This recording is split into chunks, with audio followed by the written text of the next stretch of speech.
Скажем, в страховом деле есть страховые агенты.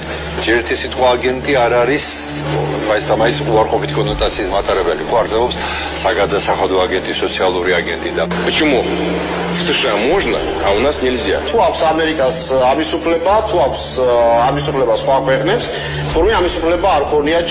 Не мы придумали этот закон. Этот закон был принят в Соединенных Штатах Америки в 30-х годах.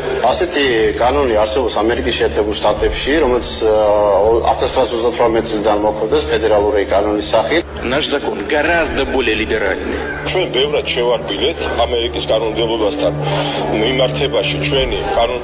Мы не запрещаем работу этих организаций.